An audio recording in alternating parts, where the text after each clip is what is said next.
Assalamualaikum warahmatullahi wabarakatuh. Hari ini kita akan melanjutkan pelajaran kita tentang sistem sirkulasi, khususnya kita akan membahas mengenai golongan darah. Nah, jadi, golongan darah pada manusia itu bersifat herediter atau diwariskan, karena dia ditentukan oleh alel atau gen ganda. Jadi gennya ini punya lebih dari satu alel. Apa itu alel? Kamu pasti sudah mempelajarinya waktu apa namanya di sistem pendidikan sebelumnya di MTS atau di SMP. Alel itu adalah anggota dari sepasang gen yang punya pengaruh berlawanan. Mungkin dulu kamu sudah pernah mempelajarinya, misalnya bunga merah, kemudian ada bunga putih, kemudian bunga eh, merah jambu gitu ya atau bunga merah muda gitu ya. Jadi bunga merah kalau dia dominan berarti dia M besar, bunga putihnya yang resesif dia M kecil. Berarti kalau individu berbunga merah genotipnya adalah M besar atau M besar M kecil. Di M besar M kecil itu sepasang alel gitu ya. Nah, jadi itu pengaruhnya berlawanan ya kan. Nah, si golongan darah ini alelnya disebut alel ganda. Nanti kita pelajari ya berikutnya. Nah, di sini kita akan mempelajari dua sistem penggolongan darah, yaitu sistem ABO dan sistem resus. Ada banyak sistem penggolongan darah, nanti akan kamu pelajari lebih lanjut di kelas 12 ya. Yang sekarang kita pelajari adalah yang dua sistem ini, sistem ABO dan sistem resus. Kita pelajari dulu yang sistem ABO ya. Nah, sistem ABO ini ditemukan oleh ahli golongan darah atau bapak golongan darah namanya Karl Landsteiner. Nah, beliau memperhatikan senyawa kimia terkandung di dua bagian dari sistem peredaran darah manusia, yaitu yang pertama adalah di sel darah merah atau di eritrosit, yang kedua di plasma darah. Jadi ada apa di situ? Nah, itu yang jadi titik perhatian Karl Landsteiner. Yang pertama, ini harus diingat-ingat ya. Di dalam sel darah merah atau eritrosit seseorang terdapat protein khusus, ya, protein khusus yang disebut dengan antigen. Nah, antigen itu kemarin kita sudah pelajari, dia itu namanya sebenarnya atau bahasa Indonesianya protein asing ya, protein yang tidak dimiliki oleh seseorang gitu ya, sehingga kemudian seseorang itu menganggapnya protein asing tubuhnya. Nah, kemudian nama lain dari antigen adalah aglutinogen. Nah, di eritrosit manusia ada dua macam aglutinogen. Gitu ya. Ada yang mempunyai aglutinogen, dan aglutinogen itu ada dua macam gitu ya. Ada aglutinogen A dan aglutinogen B gitu ya. Biasanya dilambangkan dengan huruf besar A dan B-nya. Nah, itu di eritrosit. Sedangkan di plasma darah manusia gitu ya, atau di serumnya darah manusia, itu ada lagi protein khusus yang disebut dengan zat anti atau disebut juga antibody atau disebut juga aglutinin. Nah, jadi aglutinin ini di plasma, kalau aglutinogen itu di permukaan eritrosit gitu ya. Nah, aglutinin ini juga ada dua macam. Aglutinin alfa dan aglutinin beta. Kadang buku juga menyebutnya aglutinin A dan aglutinin B juga gitu ya. Nggak alfa, nggak beta, tapi A dan B. Nah, di sini supaya nggak keliru dengan aglutinogen, saya pakai alfa sama beta gitu ya. Nah, ini diingat-ingat. Kemudian, kalau ada darah dua orang bercampur gitu ya, kadang gitu ya, bisa menimbulkan penggumpalan darah atau aglutinasi. Kadang ya, jadi nggak selalu ya. Tapi ada yang enggak gitu kan ya. Ada juga yang enggak, ada yang menggumpal, ada yang enggak. Jadi kalau dua darah dua orang itu kemudian dicampur, itu bisa ada yang menggumpal. Tapi kalau dicampur sama darah orang lain lagi, tidak menggumpal. Jadi bisa menggumpal, bisa tidak gitu ya. Nah, kenapa begitu? Nah, ada aglutinin di plasma darah. Ini adalah zat yang menggumpalkan. Jadi dia yang menggumpalkan. Adanya di plasma. Tadi aglutinin itu ada dua macam. Ini alfa sama beta ya, adanya di plasma dan dia adalah zat yang menggumpalkan. Sedangkan aglutinogen yang ada di permukaan eritrosit itu adalah zat yang digumpalkan. Jadi aglutinin yang menggumpalkan, aglutinogen yang digumpalkan. Jadi jangan terbalik ya. Ini konsep yang ada di halaman ini harus diingat-ingat. Bila antigen A bertemu dengan aglutinin alfa atau antigen B bertemu dengan aglutinin beta, maka darah akan menggumpal. Jadi A nggak boleh ketemu alfa, B nggak boleh ketemu beta. Ya. Nah, kalau menggumpalnya terjadi di dalam tubuh seseorang, maka orang itu bisa meninggal dunia. Gitu ya. Nah, sekarang kita lihat. Di sistem ABO ada 4 golongan darah. 1, 2, 3, 4 ya. A, B, AB, dan O. Ini harusnya 0 ya. Tapi udah terlanjur orang menyebutnya O. Ya. Nah, untuk yang bergolongan darah A, kita lihat ya. Di permukaan eritrositnya ada aglutinogen A. Di plasmanya ada aglutinin B atau aglutinin beta. Ya. Orang yang bergolongan darah B, di permukaan eritrositnya ada antigen B. Tapi di plasmanya ada aglutinin alfa. Ya. Sedangkan orang yang bergolongan darah AB, di permukaan eritrositnya ada 2 macam aglutinogen. Dia punya aglutinogen A, dia juga punya aglutinogen B. Ya. Sedangkan di plasmanya dia tidak punya aglutinin. Ya. Sedangkan orang yang bergolongan darah O, artinya di eritrositnya tidak mengandung aglutinogen. Maka sebenarnya ini sebutannya 0 ya, bukan O ya, tapi udah terlanjur ya, biarin aja deh, gak apa-apa lah. Nanti kalau 0 malah orang bingung. Tapi kamu harus tahu gitu ya. Sedangkan di plasma darah orang yang bergolongan darah O, dia punya 2 macam aglutinin di plasma darahnya. Oke. Nah, jadi seseorang itu kalau dia bilang saya bergolongan darah A, itu artinya antigen yang dia punya adalah antigen A. Berarti golongan darah sistem ABO itu berdasarkan pada adanya antigen di permukaan eritrosit. Kalau di permukaan eritrositnya dia punya A, ya golongan darahnya A dan seterusnya, gitu ya. Oke. Jadi dasar untuk menamakan golongan darah di sistem ABO adalah keberadaan antigen di permukaan eritrosit. Nah, sorry. Penting mengetahui golongan darah. Salah satunya adalah untuk peristiwa transfusi darah. Pada proses transfusi darah, ada yang disebut donor dan ada yang disebut resipien. Donor adalah orang yang menyumbangkan darahnya, sedangkan resipien adalah orang yang menerima sumbangan darah tadi, gitu ya. Nah, dalam proses transfusi darah yang perlu diperhatikan adalah ada donor, ada resipien, gitu ya. Donor yang perlu diperhatikan adalah antigennya. Sedangkan resipien yang menerima itu yang perlu diperhatikan adalah aglutininnya. Supaya apa diperhatikan? Supaya darah kedua orang itu tidak terjadi proses penggumpalan. Akan sangat berbahaya ya. Nah, sehingga dari rumus, ini rumus ya. Nah, ini rumus. Gitu ya. Ini mesti diingat-ingat. Donor yang mesti diketahui apanya, resipien yang mesti diketahui apanya. Oke.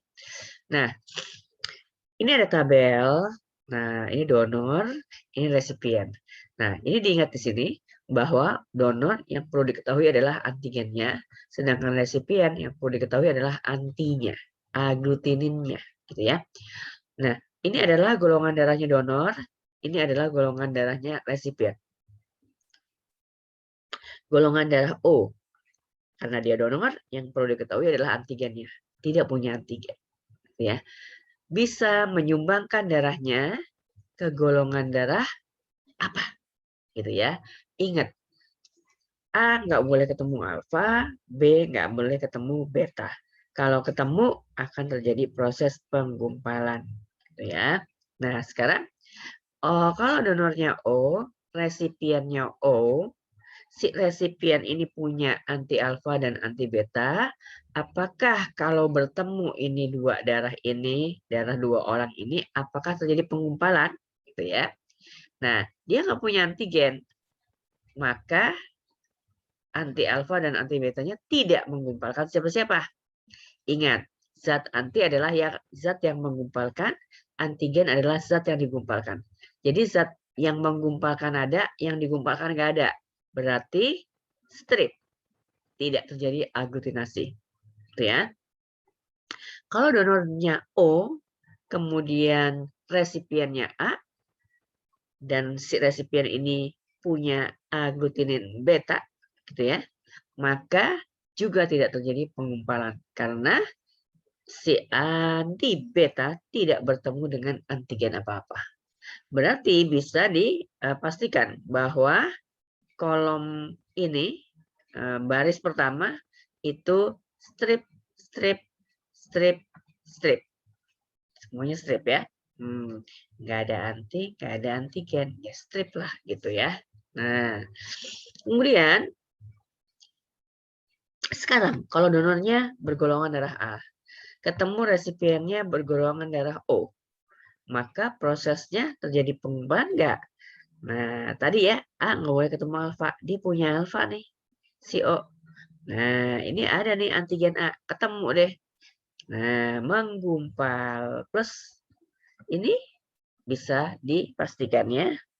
Nah, ini strip, ini plus, ini strip, gitu ya. Kemudian ini adalah plus, ini juga plus, ini strip, ini strip. Ini plus banget, plus juga, strip, gitu ya. Jadi kolom baris pertama ini strip, strip, strip, strip. Nah, ini disebut dengan si golongan darah O ini adalah donor universal. Sedangkan di AB ini, di kolomnya AB, strip, strip, strip, strip. Maka golongan darah AB adalah golongan darah resipien universal. Jadi bisa dibikin bagan dari situ bahwa ini golongan darah A, AB, BO. Nah, tanda panah artinya dapat mendonorkan darahnya kepada. Pasti yang sama akan mendonorkan darahnya pada yang sama juga ya. A bisa mendonorkan darahnya ke A lagi, AB bisa ke AB, B bisa ke B, O bisa ke O, pasti begitu ya. Tapi si AB ini tadi dia resipien universal. Jadi dia bisa terima darah dari mana aja. Gitu ya. Nah, ini dari sini bisa, dari sini bisa, dari sini bisa. Tapi golongan darah O itu dia adalah donor universal. Dia bisa sumbangkan darah ke mana aja. Tuh, tuh, tuh, gitu ya. Nah, tadi si AB bisa menerima dari nah, gitu ya. Nah, jadi AB bisa terima darah dari mana aja. Sedangkan O bisa menerima darah dari siapa. O bisa memberikan darahnya kepada siapa saja.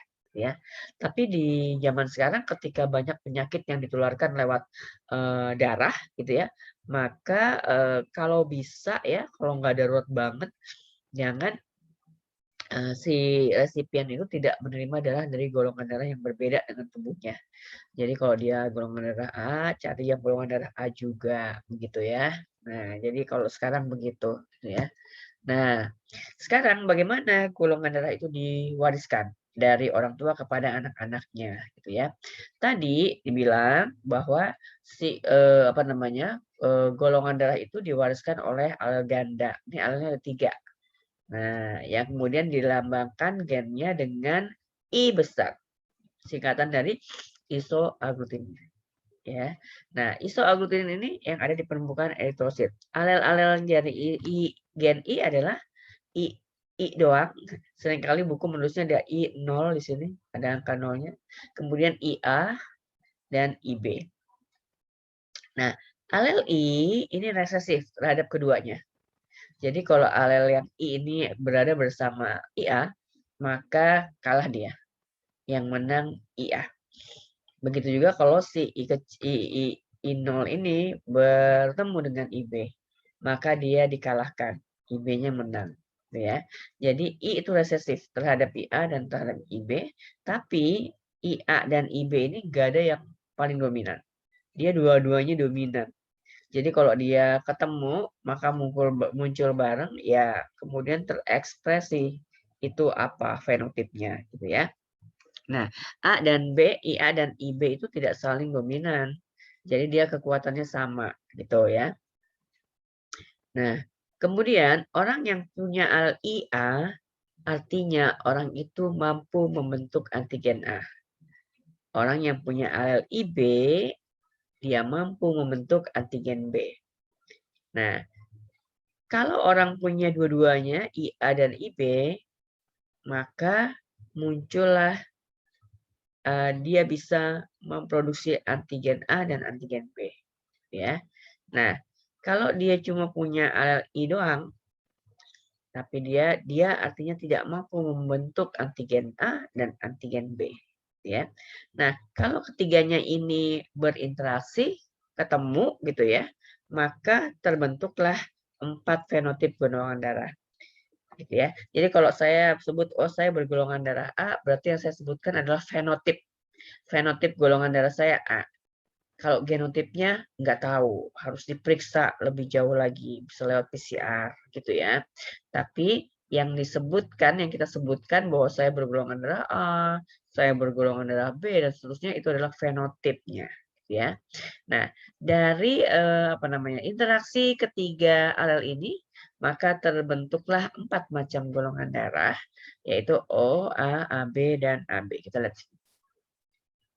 Nah, orang yang bergolongan darah A artinya dia fenotipnya A, bergolongan darah A, gitu ya. Nah, artinya dia punya antigen A di eritrositnya. Sudah kita pelajari sebelumnya ya. Nah, dia punya anti B di plasmanya, ya. Kemudian gennya, alel dalam kromosomnya adalah IA, ya, IA, gitu ya. Nah, genotipnya ada 2 macam. Bisa IA-IA, bisa IAI0. IAI doang juga apa-apa. IAI0, ya. Jadi bisa 2 kemungkinan. Nanti kita lihat bagaimana itu bisa terjadi, ya. Nah, kemudian kalau orang bergolongan darah B, berarti dia fenotipnya bergolongan darah B. Nah, berarti dia punya antigen B di eritrositnya, dia punya anti alfa di plasmanya, gitu kan ya. Nah, alelnya juga IB aja gitu ya. Maka genotipnya bisa 2 macam. IB-IB atau IBI0. Ya, ini yang kalau kayak gini, seperti ini kita sebut dengan genotip yang homozigot ya. Gitu ya.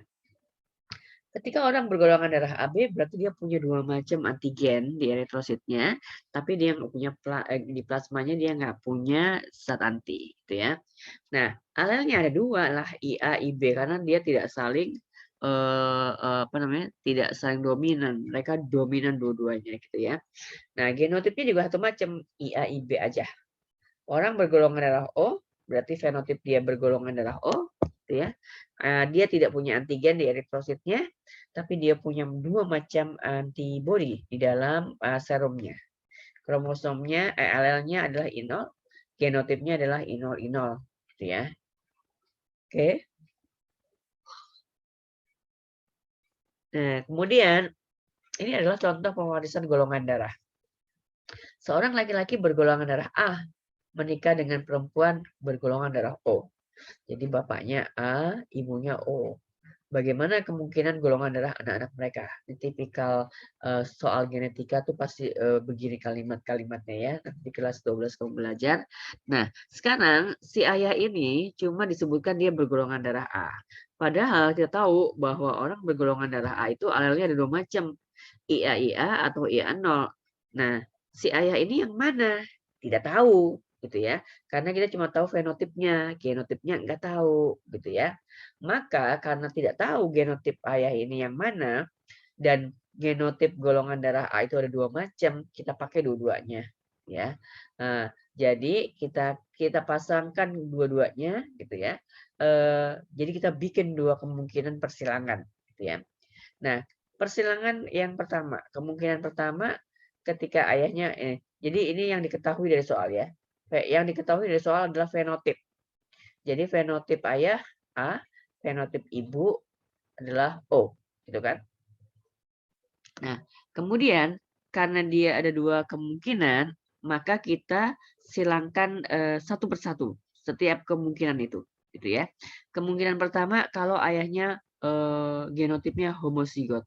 Nih, IA kan bisa dua macam ya, ini tadi ya, yang ini. Nanti kemungkinan kedua kita pakai yang ini, tuh ya. Nah, IA kemudian disilang dengan ibu bergolongan darah O, genotipnya cuma satu macam doang, I0 gitu ya, I0 gitu. Nah, jadi ketemu nih genotipnya ini pasangan itu. Sekarang yang akan bertemu pada saat fertilisasi adalah sperma dan ovum yang mereka mengandung kromosom haploid, setengah dari kromosom sel tubuh, gitu kan ya. Nah, gamet-gamet itu akan memisahkan diri gen-gennya, kromosomnya akan memisahkan diri. Nah, jadi IA ini gametnya ada dua macam, IA dan IA. Si ibu gametnya I aja atau I0, satu macam doang. Ini dipisahkan ya. Nah, alelnya itu dipisahkan. Ini juga alelnya dipisahkan, gitu ya. Nah, kenapa ditulis satu kali, Bu? Karena sama, gitu ya, jenisnya sama. Maka kan mubasir ya kalau nyebut-nyebut IA dan IA. I0 dan I0. Ya udah sebut aja sekali. Nah, kemudian F1-nya, ingat F itu singkatan dari filial. Keturunan pertamanya adalah kita mempertemukan gamet-gamet ini. Ya udah ketemukan aja. Jadi IAI0 gitu ya. Itu adalah genotip anak-anaknya. Sehingga dari sini kita bisa simpulkan bahwa kalau pasangan ini menikah yang ayahnya homozigot bergolongan darah OA gitu ya, maka semua anak-anaknya akan bergolongan darah A. Jadi 100% anaknya akan bergolongan darah A gitu ya. Itu. Nah, jadi itu kemungkinan pertama. Kemungkinan kedua, kalau si ayah ini genotipnya yang heterozigot, yang IA-I0 gitu ya. Maka kita silangkan seperti yang tadi. Ini tahapan menyilangkan itu begini. Nggak boleh loncat-loncat gitu ya. Nanti di kelas 12 dipelajari itu lebih strict lagi apa aturan-aturan proses penulisan persilangan begini ya. Nah, jadi ayahnya yang heterozigot, IA-I0. Ibunya tetap, maka gametnya ayah ada dua macam, IA dan I0. Itu ya, ibunya satu macam. Maka pada F1 pertemukan saja si gamet-gamet itu. Yang pertama, IA ketemu I0. Nih. Kemudian IA ketemu I0 lagi. Oh ya udah nih ya.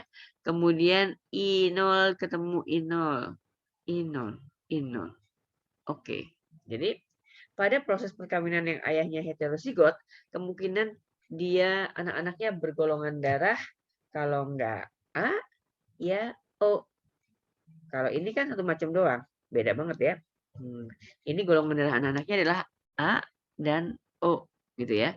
Berapa prosentasenya? Ini cuma dua macam doang ya, dua bagian. Maka 50%, 50%. Fenotip. Maka 50% itu adalah apa tuh namanya? Hasil dari proses persilangan tadi yang ayahnya heterozigot. Tapi kita nggak tahu bahwa si ayah ini sebenarnya homozigot atau heterozigot. Nanti ketika mereka punya anak dan kemudian anaknya itu ada yang bergolongan darah O, nah kita baru tahu bahwa si ayah ini genotipnya heterozigot. Ya, karena ada anaknya yang O. Karena kalau ayahnya yang homozigot, tidak mungkin dia punya golongan darah O. Gitu ya. Nah, jadi seperti itu. Proses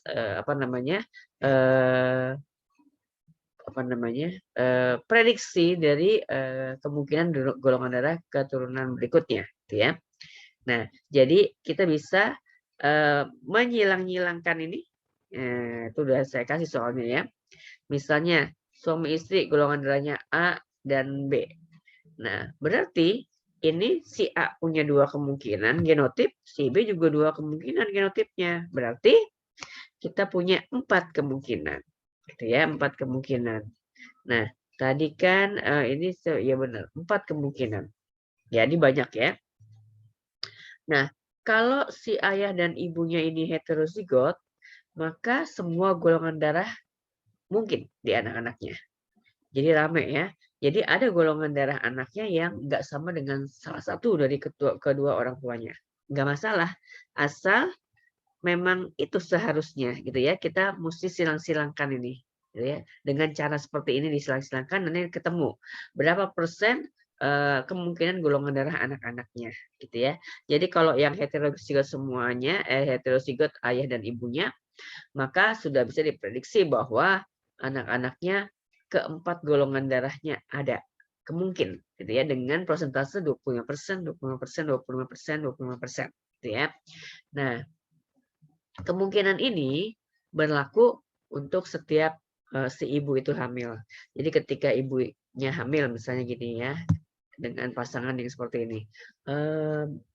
Nanti anak saya kemungkinan golongan darahnya apa dokter?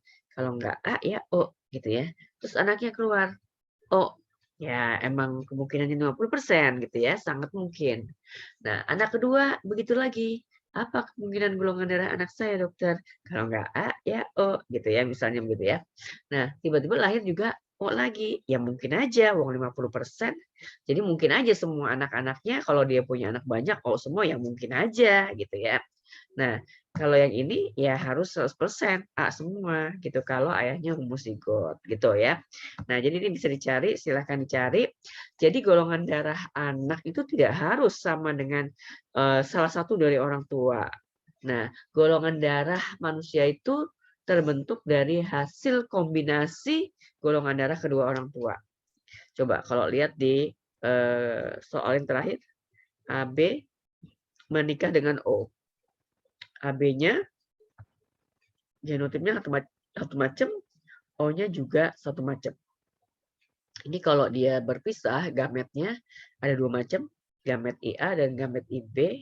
Kemudian ya gametnya yang O satu macam, I0 doang gitu ya. Nah, maka kalau dipertemukan, anaknya akan bergolongan darah kalau enggak A ya B, gitu ya. Berarti kan nggak sama dengan ayahnya, nggak ada yang sama dengan ibunya.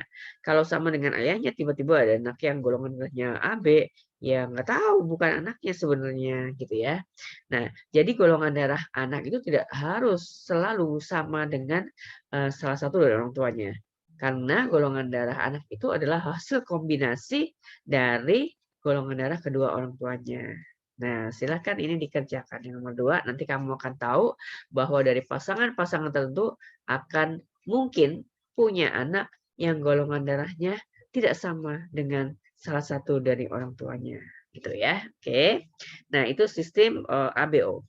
Yang kedua adalah sistem Rhesus. Ini juga ditemukan oleh Bapak Karl Landsteiner sama temannya Weiner gitu ya. Coba perhatikan apa yang menjadi titik fokusnya gitu ya. Nah, si Karl Landsteiner menemukan bahwa di eritrosit manusia ada lagi antigen yang lain lagi selain antigen A dan antigen B. Dan itu kemudian dimiliki oleh orang-orang tertentu aja, nggak semua orang, gitu ya. Dia belum kasih nama ini antigennya apa, gitu ya. Kemudian dia menemukan lagi bahwa di eritrositnya keranya adalah kera Macacus rhesus, ternyata di permukaan eritrositnya Macacus rhesus ini ada juga antigen yang menyerupai yang dia temukan di manusia sebelumnya, gitu ya. Maka antigen yang di manusia itu yang baru aja dia temukan yang sama dengan antigen yang ada di eritrositnya kera dinamakanlah antigen rhesus. Ya. Nah, jadi orang yang punya antigen seperti antigennya kera Macacus rhesus berarti dia bergolongan darah RH atau rhesus positif. Sedangkan orang yang di eritrositnya tidak mengandung antigen seperti yang dimiliki oleh kerama Coccus rhesus, maka dia bergolongan darah rhesus negatif, gitu ya. Jadi berdasarkan di sistem rhesus ada dua golongan darahnya, cuma dua ya. Orang bergolongan darah rhesus positif atau orang bergolongan darah rhesus negatif, gitu ya. Yang rhesus positif berarti di eritrositnya ada antigen rhesus. Sedangkan yang berresus negatif, maka di eritrositnya tidak ada antigen resus. Dengan genotip kalau resus negatif IRH besar, IRH besar atau IRH besar, IRH kecil. Jadi ini juga masih resus positif. Sedangkan yang beresus negatif maka genotipnya IRH kecil, IRH kecil. Satu macam aja gitu ya. Nah, kamu bisa menyilangkan seperti cara yang tadi di sistem ABO gitu ya. Ya, sama ya. Nah, tapi rumusnya bahwa di sistem resus, di sistem RH tidak membicarakan zat anti yang ada di plasma. Sistem ini cuma memfokuskan pada antigen yang ada di permukaan eritrosit. Dia tidak membicarakan plasma darah. Oke, jadi nggak ada pasangannya. Kan kalau di sistem ABO, kalau orang bergolongan darah A berarti dia punya antigen A di eritrositnya, dia punya anti beta di plasmanya. Selalu begitu kalimatnya, panjang ya. Tapi kalau di sistem RH enggak. Orang yang beresus positif berarti di dalam antigennya ada antigen resus. Di dalam eritrositnya, di permukaan eritrositnya ada antigen resus.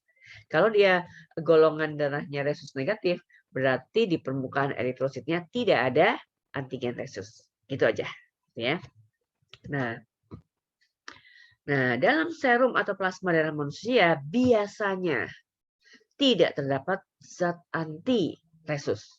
Biasanya. Berarti kalau luar biasa ada gitu kan ya. Nah, tapi dari lahir manusia itu nggak punya anti resus. Nggak ada yang punya anti resus dari lahir. Gitu ya, nggak ada yang punya anti resus dari lahir, nggak ada. Gitu ya. Nah, tapi dalam kehidupan selanjutnya, seseorang bisa kemudian mempunyai anti resus atau tubuhnya membentuk anti resus bila ada dua peristiwa ini. Ya, yang pertama adalah peristiwa transfusi darah, yang kedua adalah peristiwa perkawinan, gitu ya. Coba kita lihat ya. Nah, transfusi darah yang seperti apa yang kemudian memungkinkan seseorang yang tadinya nggak punya anti RH jadi punya anti RH. Coba dilihat ya.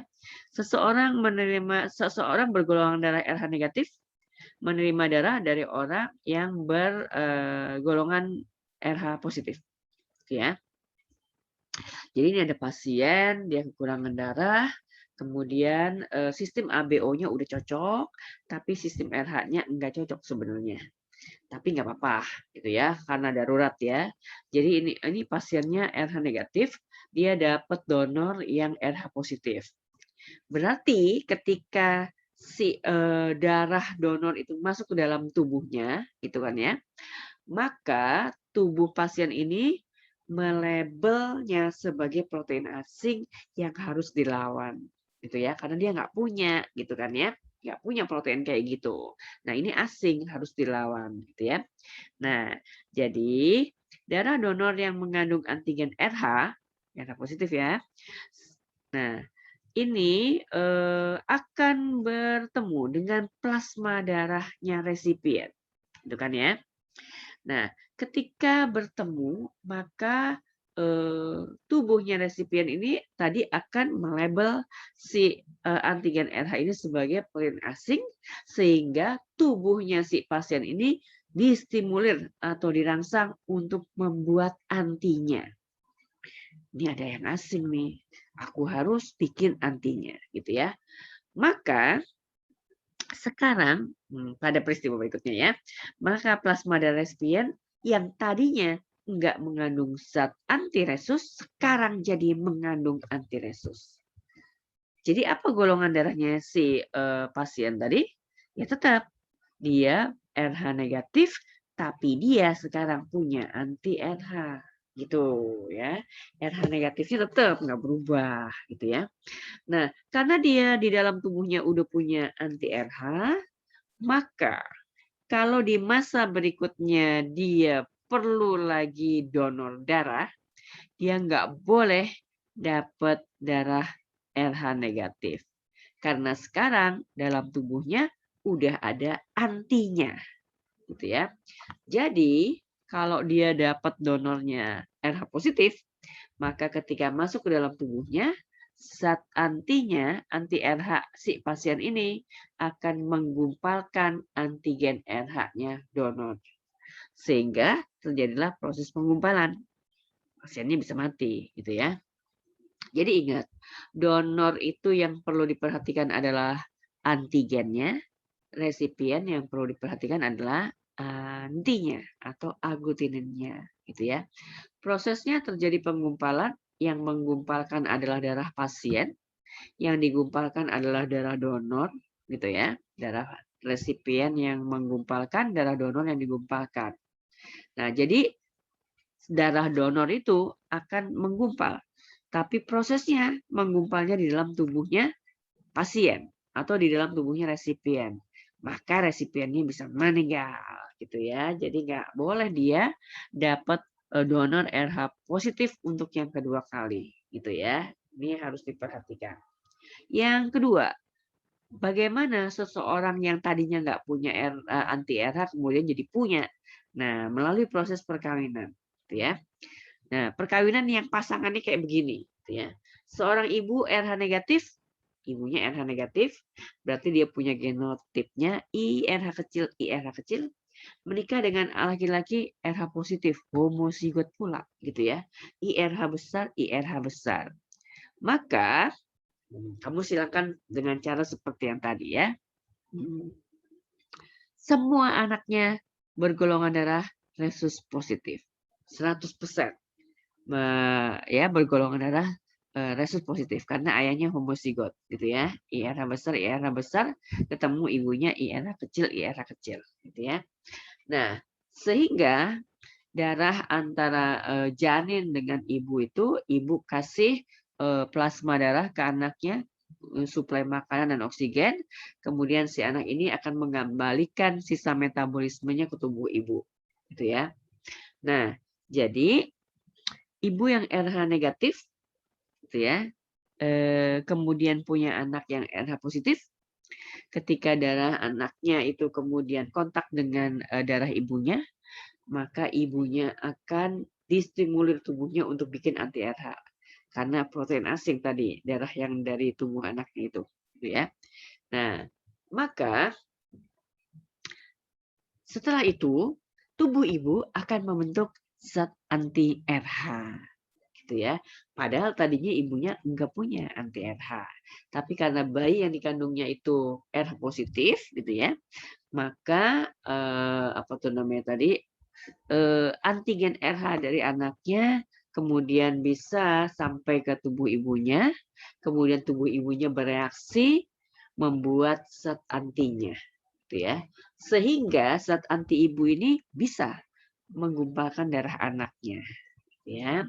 Darah bayi yang mengalir ke tubuh ibu melalui plasenta membawa eritrosit yang mengandung antigen RH. Bertemulah darah ibu. Nah, bertemu dengan darah ibu, plasma darah ibu kemudian distimulir untuk bikin anti RH.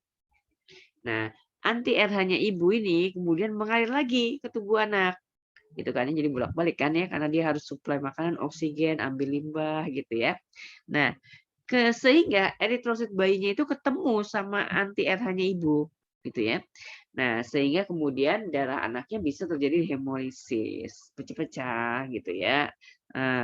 Nah, sehingga bayinya masih dalam kandungannya itu menderita anemia. Ketika lahir dia juga anemia. Nah, tapi apakah bisa lahir dengan selamat ya? Selamat ya, karena dia anemia. Tapi bukan karena ya, tapi si bayinya anemia, gitu ya. Nah, kenapa dia bisa lahir selamat? Karena anti-RH yang dibentuk ibu masih sedikit. Konsentrasinya belum cukup membahayakan bagi kehidupan dan keselamatan si bayinya. Gitu ya. Tapi kalau si ibu ini hamil lagi untuk anak yang kedua dengan ayah yang tadi, maka anaknya akan RH positif. Nah, ketika anaknya RH positif, maka tubuh ibu akan lebih banyak lagi bikin anti RH-nya untuk anak kedua, gitu ya. Sehingga eritrositnya si bayi itu makin banyak yang rusak, gitu ya. Nah, ketika eritrositnya rusak, maka tubuh si bayi akan distimulus untuk bikin yang baru. Bikin yang baru di mana? Karena di hati dan limpa kan ya kalau masih janin gitu ya.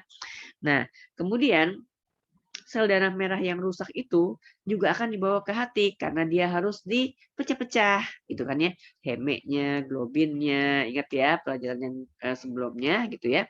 Maka bilirubinnya jadi banyak banget gitu ya. Nah, bilirubin yang banyak itu kemudian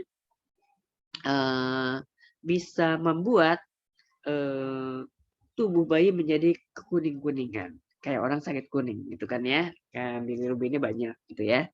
Nah, kemudian darah bayi tadi kan tubuhnya distimulir untuk bikin darah merah baru untuk gantiin yang rusak gitu ya. Nah, karena permintaannya terlalu tinggi akan darah merah yang baru gitu ya, maka yang belum jadi pun udah bisa beredar ke seluruh tubuh, masuk ke pembuluh darah gitu ya, yang masih bentuknya eritroblast yang ada intinya. Nah, itu bisa beredar gitu ya. Sehingga tubuh bayi ini kemudian mengandung sejumlah besar eritroblast, eritrosit muda yang masih ada intinya gitu ya. Nah, kemudian dari peristiwa yang ini bilirubin banyak gitu ya, eritroblast banyak, maka hati dan limpa itu jadi bengkak karena ekstra kegiatan. Jadi dia diforsir untuk mendaur ulang darah, dia diforsir juga untuk bikin darah merah baru karena bayi kan belum punya tulang ya, jadi belum disumsum tulang gitu kan ya. Nah, sehingga bayi ini bisa lahir dalam keadaan hati dan limpa yang bengkak, kemudian tubuhnya kekuning-kuningan. Nah, kelainan ini disebut erythroblastosis fetalis. Ya, erythroblastosis fetalis. Apakah bisa lahir dengan selamat? Bisa. Asal ketika dia lahir, itu kemudian alat-alat kedokterannya untuk menopang hidup si bayi ini sudah tersedia di situ. Gitu ya.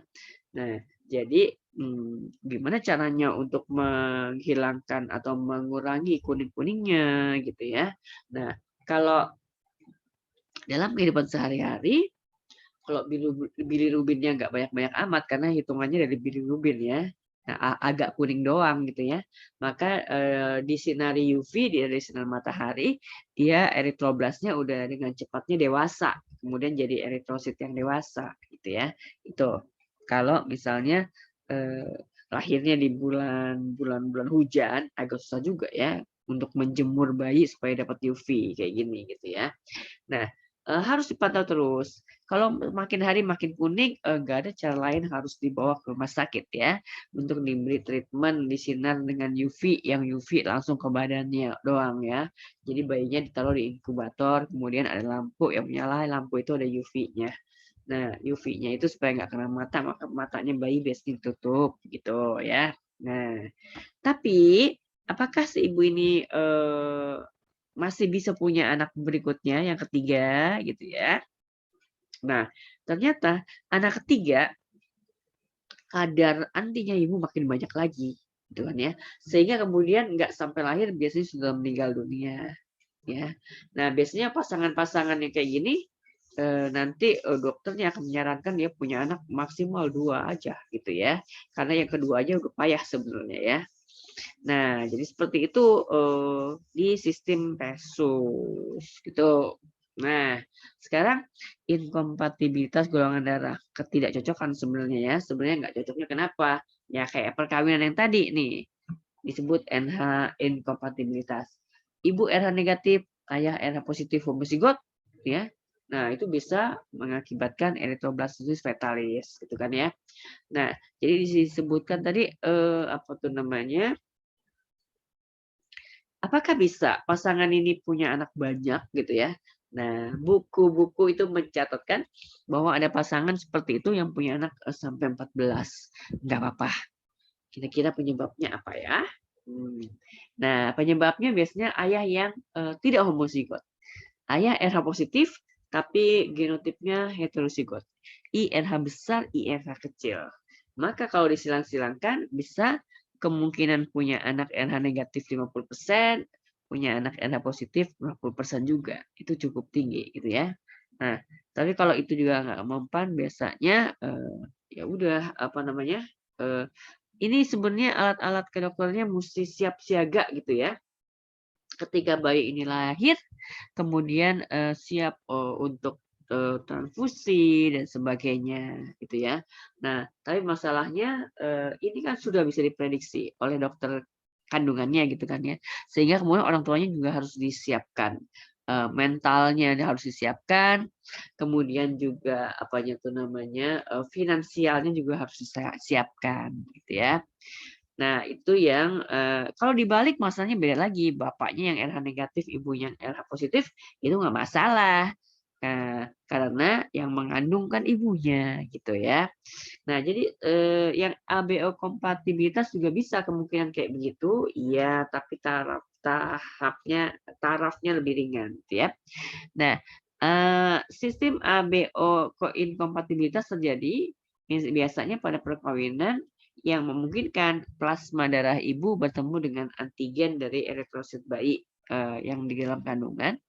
Misalnya ayah bergolongan darah A, ibu bergolongan darah O, kayak gitu ya. Nah, ini si ibu punya 2 macam aglutinin. Kan kalau antara ibu dan anak, si ibu dianggap sebagai resipien, anaknya sebagai donor, gitu ya. Nah, jadi kalau misalnya ibu bergolongan darah O, dia punya 2 macam aglutinin, ya. Sedangkan ayahnya bergolongan darah A, dia itu punya antigen A, punya aglutinin beta, gitu kan ya.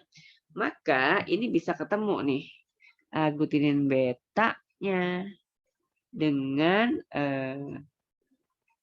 ya aglutinin beta nih siapa ini? Iya betul, dengan darah yang O gitu ya. Darah yang O. Ibunya yang O ya. Ibunya punya 2 macam aglutinin. Anaknya ini pasti kalau bapaknya heterozigot IAI 0 gitu ya. Nah, anaknya pasti bergolongan darah A kalau bapaknya homozigot. Ketika anaknya bergolongan darah A, dia punya antigen A. Nah, gitu kan ya. Ibunya punya 2 macam aglutinin. Nah, aglutinin alfa bisa ketemu sama antigen A. Sehingga proses penggumpalan darah anak itu bisa terjadi. Nah, tapi pasangan ini harus waspada karena dia nggak boleh kelihatan bahwa bilirubinnya bertambah banyak. Gitu ya, karena badannya kuning kan ya, tubuhnya kuning, kulitnya kuning. Ini yang di kuku-kuku ini yang harusnya pink itu juga kuning, bola matanya yang putih agak kuning-kuningan. Gitu ya. Nah, itu harus waspada. Dia bayinya harus dijemur setiap hari, tapi kalau kenaikan bilirubinnya makin kuning harus segera dibawa ke rumah sakit, gitu ya. Nah, materi hari ini sampai di situ, sampai di sini gitu ya. Nah, silahkan dipelajari lebih lanjut lagi. Saya akhiri. Assalamualaikum warahmatullahi wabarakatuh.